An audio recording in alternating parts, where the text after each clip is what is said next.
We live our lives in little circles, and maybe the best way to get through this process is to learn how to ride the curves.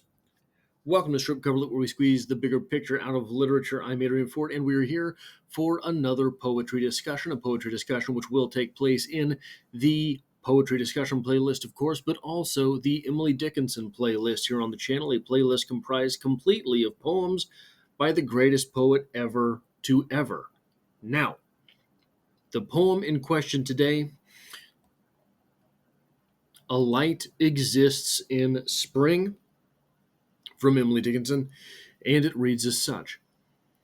A light exists in spring, not present on the year at any other period. When March is scarcely here, a color stands abroad on solitary hills that science cannot overtake, but human nature feels. It waits upon the lawn. It shows the furthest tree upon the furthest slope we know. It almost speaks to me. Then, as horizons step or noons report away, without the formula of sound it passes, and we stay. Quality of loss affecting our content, as trade had suddenly encroached upon a sacrament.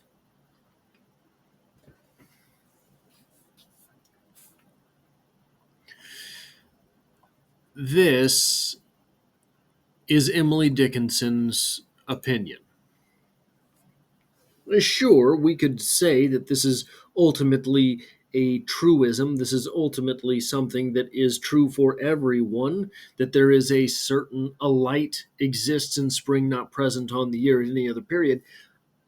I contest that this is Emily Dickinson's experience from Emily Dickinson's life. This is something she enjoyed. I contend that the important thing to take from this is not spring.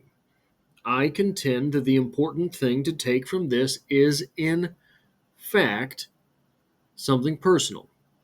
There is something for you in this same regard on a yearly recurring basis. And if there isn't, well, you should find one. There is a song from Prince.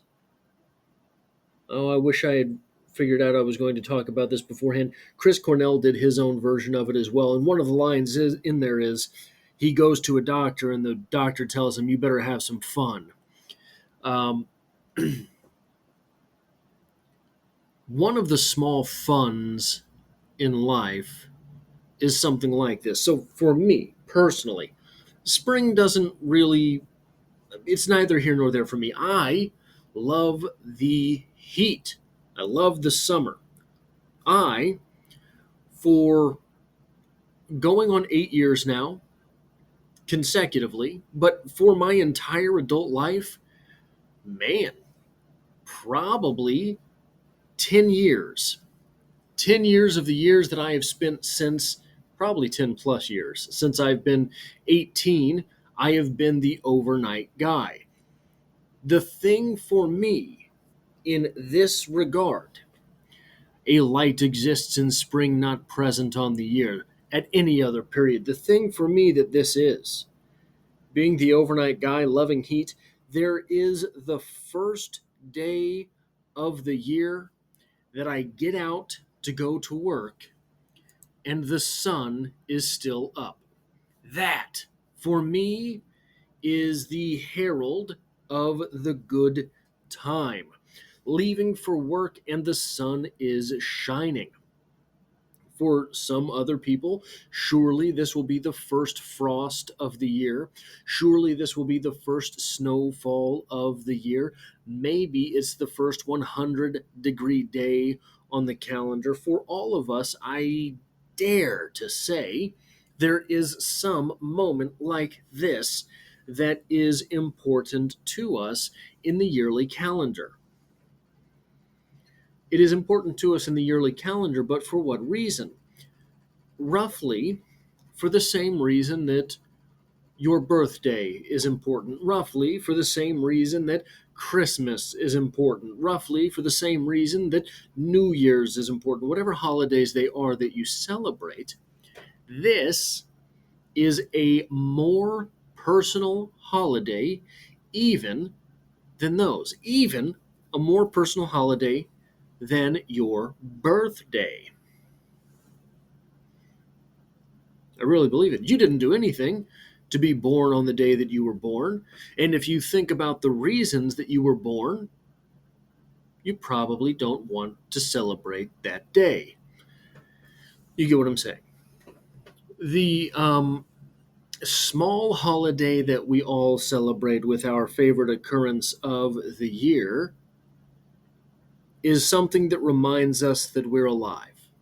Something that reminds us we've made another trip around the sun. Something that reminds us we're still going. We're still moving forward. We're still at it. For me, that first drive to work when the sun is still up means there is hot weather on the way. I will be outside. I will be able to spend time in the warmth of the nearest star. Those things, I know it sounds like, smoking a little bit, but that's something that is truly mind boggling to me. Watching the sun rise and knowing, hey man, that's a star. These little moments, in my opinion, are important for us. They are small resets for us. They are little ways not just to know that we are still alive, but they are small ways to know everything is okay. For the entire year that we have been worried about things leading up to whatever this moment is, well, they haven't killed us yet. Whatever those things are, whatever those worries are, whatever those responsibilities are, whatever it is, they haven't gotten us yet. And here we are at this moment again. We can remember the last first day that we drove to work when it was sunny. We can remember the last first light in spring that does not exist at any other period. We can remember the last first frost of the winter.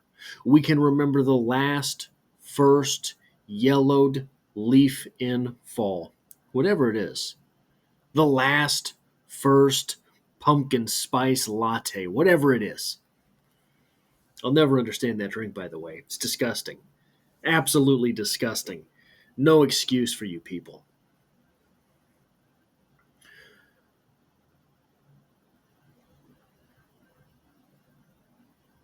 The reason these things are important, not just that we're still going, not just that nothing has killed us yet, not just that we can remember the last first one. Part of the reason that they're important is they promise the next first one. We can think of the next time we see that light existing in spring for the first time of the year. We can think of the next first time we drive to work when the sun's out. We can think of the next first frost of the year. And so long as we are in a place where we can contemplate those things, so long as we are in the place where we understand that next first is coming, we have something to look forward to. We have something that might be better. And if these things have been, these things are now, and these things will be, reminding us that we are human, mightn't we do a little more human stuff while we're here? Mightn't we do a few more human things today that also we will remember in the future, or maybe that someone will remember in the future. That's all I have for this poetry discussion. If you like or appreciate what it is that I do here on the channel, hitting the like button really does help me out, as it tells YouTube to share this video with other literature lovers. If you find yourself here by chance but not design, literature is the only thing I talk about on this channel, dropping multiple videos every single week, including poetry every Monday. So I hope to have you back for the next one.